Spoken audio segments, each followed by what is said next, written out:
Cherokee is a census-designated place in Swain and Jackson counties within the Qualla Boundary Land Trust. As of the 2010 census, it had a population of 2,138. Cherokee is the headquarters for the eastern band of the Cherokee Nation. Cherokee is a tourist-oriented area, located at the entrance to Great Smoky Mountains National Park and at the southern end of the Blue Ridge Parkway. Economy.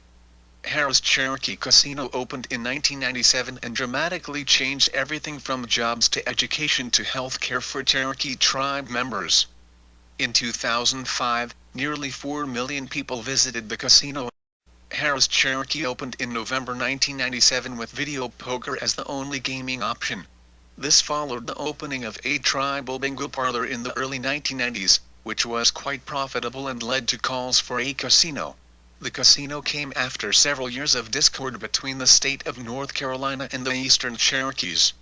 Since then, the tribe has used its casino revenues to build a new high school, a hospital, and public housing, and to upgrade public safety services on the reservation, such as police, fire and EMS.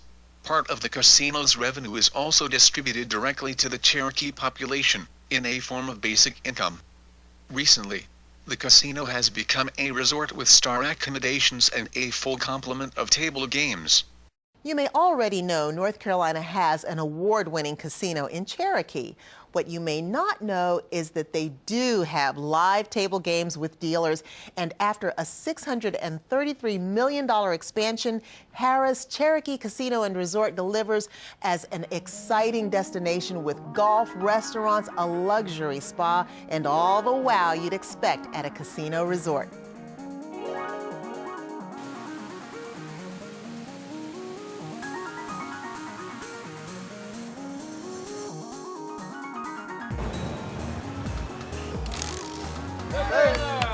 Bringing the full adventure of Vegas to the beauty of the Smoky Mountains with the accent of Native American culture, a $650 million expansion and new gaming law have elevated Harrah's Cherokee Casino Resort as a choice destination for the visitor who wants it all. You'll be dazzled the moment you enter Harrah's grand entry space, designed by the creative team behind Las Vegas' famed Bellagio, and featuring 75-foot LED-lit trees, twin 68-foot waterfalls, and state-of-the-art LED screen with choreographed HD movies that rotate on the hour. But Harrah's massive reno made way for much more in your visitor experience, beginning with 4-star overnight accommodations. The new Creek Tower room is phenomenal. It's state-of-the-art. It has all the amenities that one would want. When you walk into the room, it's very open, a lot of space, and it really makes you feel like you're walking into a state-of-the-art new hotel room. And for Harrah's 7-star elite players, there's the Super Suite, boasting 2,000 square feet of comfort, including balconies with mountain views and indoor jacuzzi, of course. Now, if you just want a taste of indulgence, you'll find it waiting inside the luxurious Mandara Spa and full-service salon. Mandara Spa, they have a full catalog of treatments that are available. There's a relaxation room, so after your treatment you're able to go, relax. It's a great opportunity for our guests, once they've had a fun night of playing and enjoying themselves at the table games or at the slots, to wake up the next morning and to enjoy and pamper themselves and treat themselves to a very wonderful spa experience. There's another type of player who'll appreciate Mandara Spa. Golfers can play with preferred access at Harrah's Par 72 Sequoia National Golf Club, a Robert Trent Jones II design with plenty of challenges and scenic mountain views.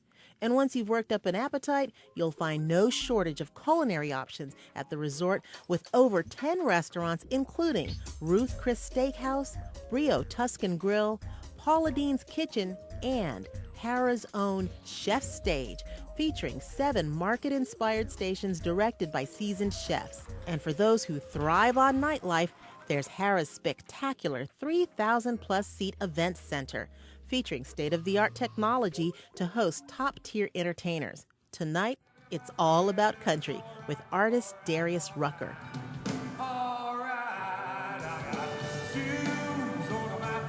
We can now call ourselves a resort. You know, we've added the spa, we have a championship golf course, we have multiple eating venues, and you know, the hotel rooms and suites are just, they're second to none. At Harrah's, you'll find restaurants, shopping, even a luxury spa, but nothing beats the thrill of gaming. New about the gaming is the fact that we now have traditional table games. We have craps and roulette and blackjack, three-card poker, let it ride, some of those type of poker games.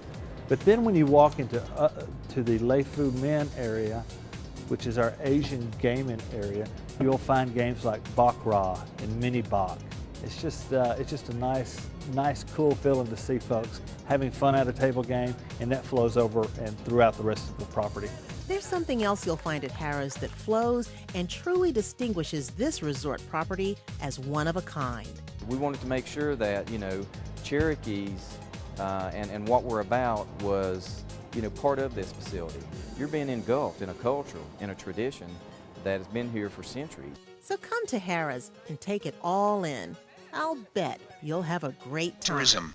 In addition to the casino, it is the site of attractions. Museum of the Cherokee Indian presents the story of the Cherokees. Experience 13,000 years of Cherokee history, from the time when mastodons roamed the southern Appalachians to the present day. This story is told through computer-generated animation and special effects, life-sized figures, artwork, and priceless artifacts. Crafts Mutual, Incorporated, is located across the street from the museum. It is the oldest Native American cooperative. Founded in 1946, continues to uphold a standard of excellence when it comes to the traditional arts and crafts of the Eastern Cherokee. Showcasing the works of over 250 members, offers a vast selection of baskets, pottery, wood and stone carving, beadwork, and much more. The Oconaluftee Indian Village is a replica of an 18th century Eastern Cherokee community. The Cherokee Living Museum is operated by the Cherokee Historical Association. Guides take visitors through the village explaining the history and culture of the Cherokee and also demonstrate the making of such items as arrowheads, baskets, and blowguns. This is our finger weaving section of the village. Now when these ladies do their weaving, what they're working with today is modern yarn. Now before the introduction of these materials, we would have used the inner fiber of the Indian hemp plant, also the twisted fibers of the mulberry root bark. Now when they do their weaving, they can work with 10 to up to 200 strands of yarn. The colors you would have seen would have been gotten from roots and barks that we would have found in the area, and I'll explain more about the coloring process when we get to our basket section. Now when these ladies do their beadwork, they do two different types. Out here on this bench in front of you is the first example, and this is scroll work. Now this would have been down the side of the men's pants and also along the border of the women's skirts. Second one here is solid. Now this was used for headbands, belts. Now when they do this work, they pick up one bead at a time and they sew it right next to the other. Now that allows the thread to pass through each bead twice. Now if that were to break, it would be easily mended because a few beads would be lost. Now once they finished on the end, they would sew leather ties. Alright, these could have been used for trade also to get any kind of other material that you would want. Now back here you see today they're working with the stainless steel needles and the flax thread. Now before these modern materials, this is where we would have got our needle from. The straight bone from a deer's leg just above the hoof. You shatter that bone and you could whittle that down into the needle you see. Right, the Indian hemp plant was also used for the string. Teeth, bones, and claws of the animals that were killed. Also the seashells that were traded from the coastal tribes. Now when these ladies make their pottery, they use native clay, which is found along the river banks in this area just under the topsoil. They use two different methods when they make their pottery. First would be the ball method, which you see here. That was used to make the smaller pieces of pottery that you would see. What they'll do is they'll start off with a small ball of clay, using the thumb and forefinger, and they'll work it out to the desired shape that they want. Second method. Cherokee Botanical Garden and Nature Trail. This is a botanical garden and nature trail located beside the Oconaluftee Indian Village. The garden displays more than 150 species of plants native to the Great Smoky Mountains, with an herb garden and 0.5 miles of walking trail through a mixed pine and hardwood forest along the slopes of Mount Noble. Cherokee is also home to 3 roadside attractions with zoos: Cherokee Bear Zoo, Chief Sonic Bear Park, and Santa's Land. History, culture, and crafts are portrayed in the historical drama Unto These Hills, presented each year during the tourist season. Unto These Hills is performed at the 2,800-seat Mountainside Theater. It is the third oldest outdoor historical drama in the United States, and has been seen by over 6 million people. The first version of the play was written by Kermit Hunter and opened on July 1, 1950, to wide acclaim. The original play recounted the history of the Cherokee of the Eastern region up to their removal by United States forces in 1838 via the Trail of Tears to Indian Territory, now Oklahoma. This is the version that Nora and I saw in 2003, and we were greatly moved by the depiction of the Trail of Tears. A new version was produced in 2005. Many Cherokee objected to the changes, and attendance fell. Other versions have been staged in the 2000s. The later version extends the time to include the 21st century. The Trail of Tears has apparently been de-emphasized because it doesn't appear in the following video produced by WUNC-TV. For over 60 years, the outdoor drama Unto These Hills has been telling the story of the Cherokee people in the mountains of North Carolina.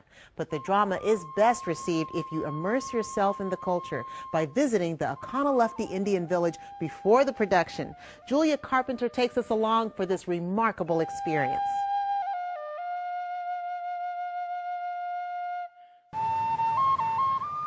The Oconaluftee River leads you into the heart of the Qualla boundary, home of the Cherokee people in western North Carolina.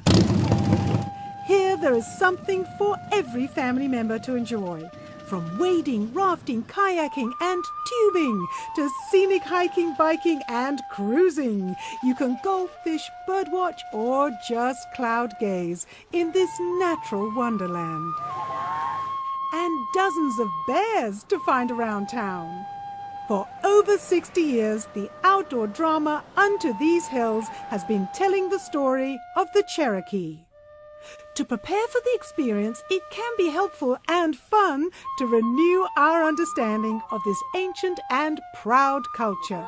The Eastern Band of the Cherokee Indians faithfully preserve and share their heritage.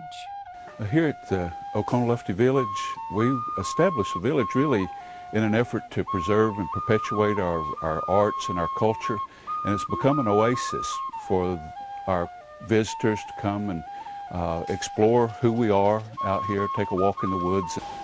Davey, I smell and see wood smoke. Where are we going next? We're going down to the arrowhead section where we show how to make weaponry, blowguns and arrowheads. We never poisoned our darts. You had to rely on the accuracy of your shot and the penetration of the dart to kill the game. Here in the village, there's a time of war reenactment by members of the cast from Unto These Hills to get you in the mood for the evening's performance. The fierce warrior Junaluska is a much-beloved main character in the play. I just tried to put myself in his position and to portray him as accurately as I can. I spoke with a few elders and tried to get a mindset and his mannerisms as well even, and just basically develop a good character of my interpretation of Junaluska. I want them to have a better understanding of our people, our history, where we've been, of course, but also where we're heading in the future. The reason why we educate people on who we are is so they get an understanding of who we actually are. Not what people tell them, not what they read in books, not things that they see on TV or in movies, but they actually get to come here to our home and talk to us. They get to ask us questions, and we feed them nothing but truth. We are people, and that we're still here. Because one thing that we talk about is what we call a Delaware, and the closest you can get to that in English is honor 1,000 times over. And for us, that's something that we feel beyond any interpretation I can give you. It tells the story, the history of the Cherokee for an almost 500-year period. Their first contact with the white man was 1540, so it picks up about in that area and goes up through the present. The play is very exciting. There's not a dull moment in it. There's a lot of dancing, a lot of music. There are some scenes where most people, including myself, shed some tears. There's a lot of humor in it. Children love it. My grandchildren would come every night if I could bring them over here.